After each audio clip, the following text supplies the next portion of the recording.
Okay, let's make that.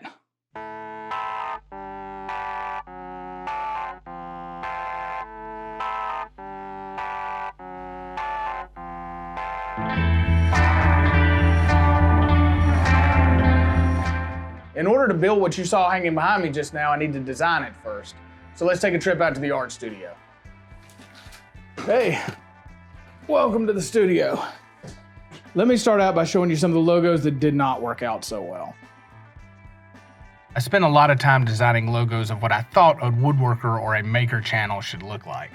It wasn't until I showed my wife and got feedback that none of them really spoke to me as an artist or the kind of art that I do. Ultimately, I arrived at the Astrocorps. It harkens back to pulp art and the time period where most of my inspiration comes from. And now that the design is out of the way, we can start breaking down materials and get this thing made.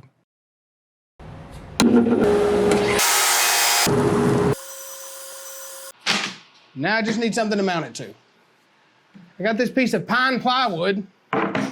It's left over from when I built my cleat wall, and I built this jig so that I can cut out a perfect circle on it. I'm gonna make the circle slightly smaller than the logo itself. That way I'll have some room behind it to mount some LED lights. Give it a cool outer glow effect when it's finished. This is 3/4 inch plywood, so I'm gonna take multiple passes, starting out shallow, so I tear up the wood as little as possible. I don't have the money to spend on really expensive bits, so it's best to go slow and steady.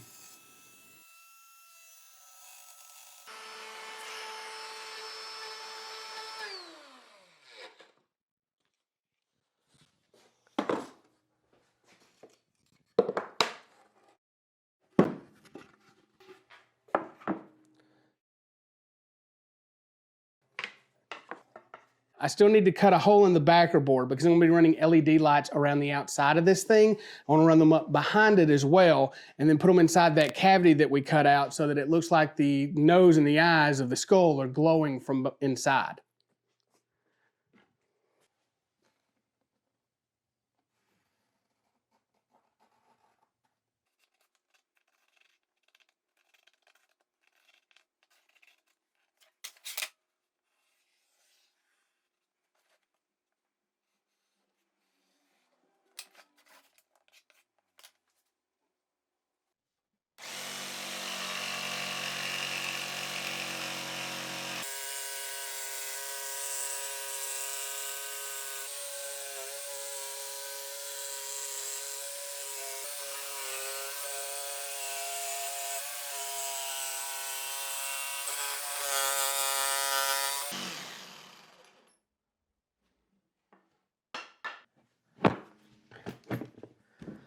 Okay.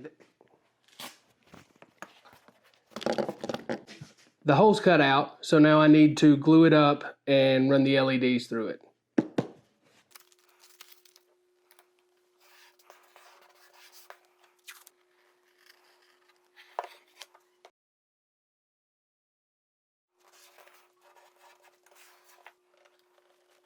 The charring on the edges of the plywood from the laser is really bad, and I'm starting to get a little nervous that this may not work out as I was hoping.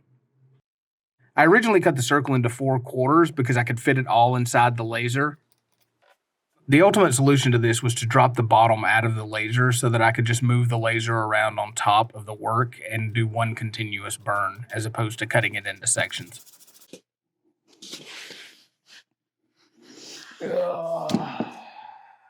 Oh, this isn't acceptable.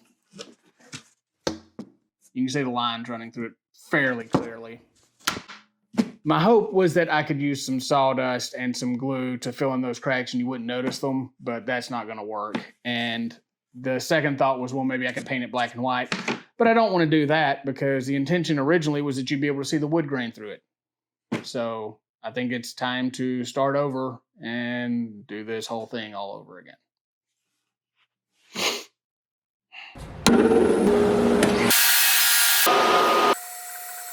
All right, this worked out way better than the last one. I know it's a lot darker on the bottom than the top. It's got something to do with the software on my laser. Doesn't matter. All these dark areas are going to be stained black anyway, so you won't notice it. And now there's no gigantic lines running right through the middle of the logo. Looks a lot better.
Okay, I used the original one that I cut that did not turn out so great as a template to cut out the new one because it's the right size and shape. Now let's just get it off and see if that worked.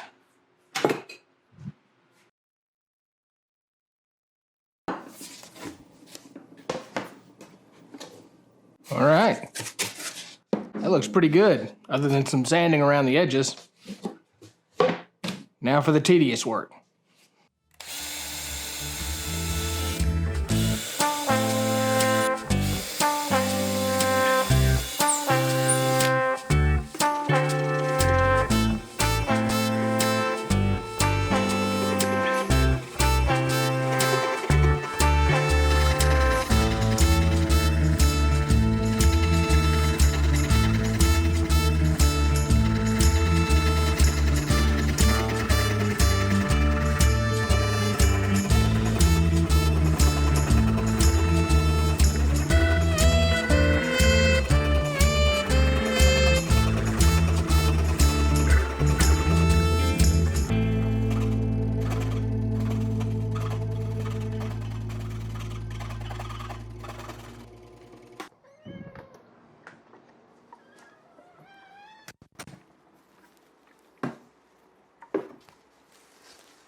This detail work is always tedious, and I just prefer to be in a more comfortable environment if I'm going to have to sit for hours at a table staining wood.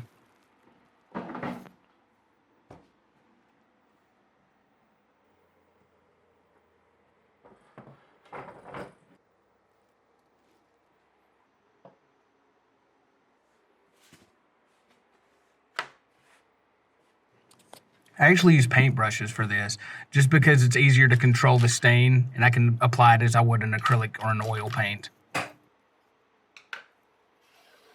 Be mindful, this will destroy your brushes.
While a laser is not necessary to do something like this, I wanted to use wood stain instead of paint.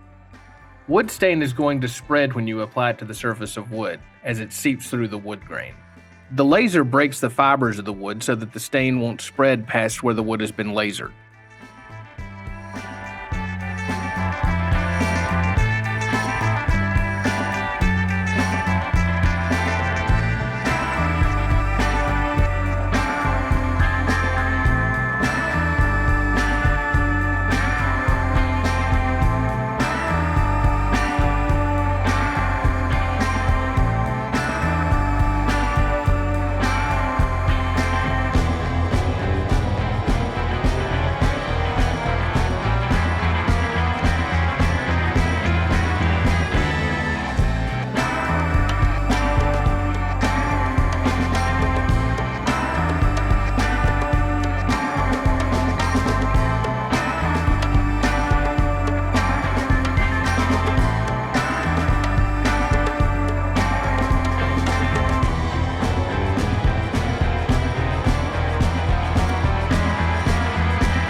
This is the back panel of the logo.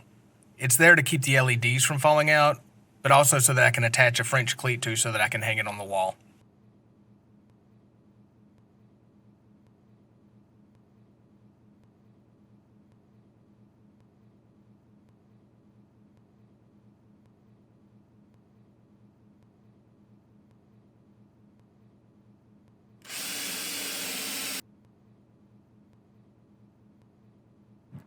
I'm going to use the same circle jig I did before. This is such a thin piece of plywood, I'm using a foam board underneath it to avoid cutting into my workbench.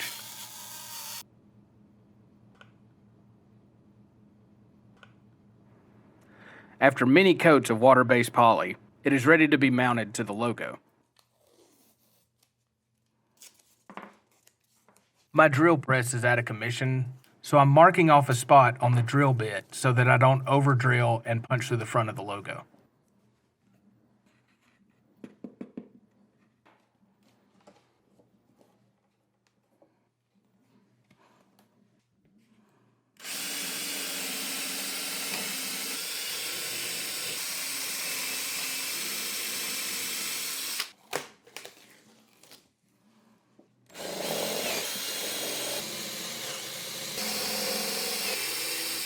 I will install these threaded inserts so that the back can be more easily removed when I need to replace the LED strips. I want the screws to be relatively flush with the back of the sign, so here I'm using a countersink bit.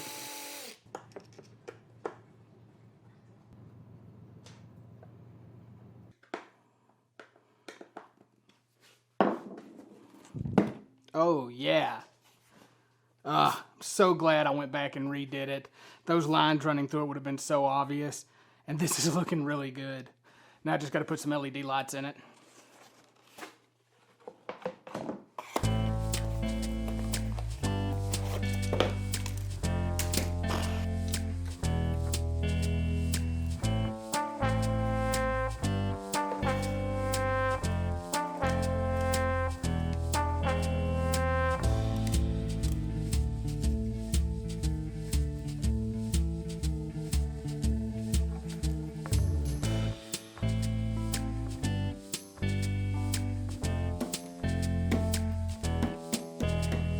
I'm not proud of how long it took me to figure out that these lights are actually sound activated.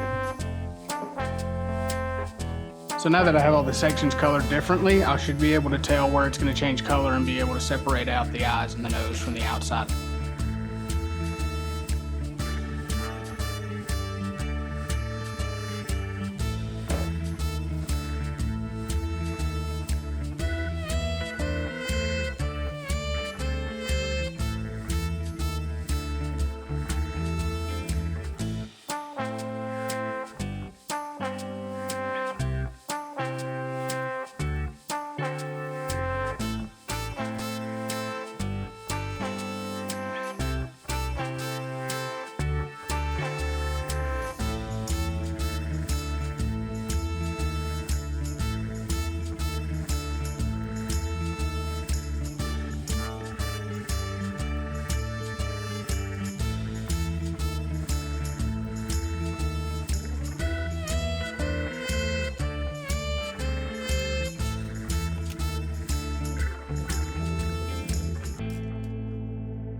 Well, that took longer than I expected. It's likely due to my inadequate laser skills. I'd like to thank everybody that took the time out in the last video to comment, and to all my new subscribers out there, you're officially my favorite people in the world. I'd also like to... I'm in the middle of shooting the last... Pliers. They're gonna be in the... beside that. Yeah. All right.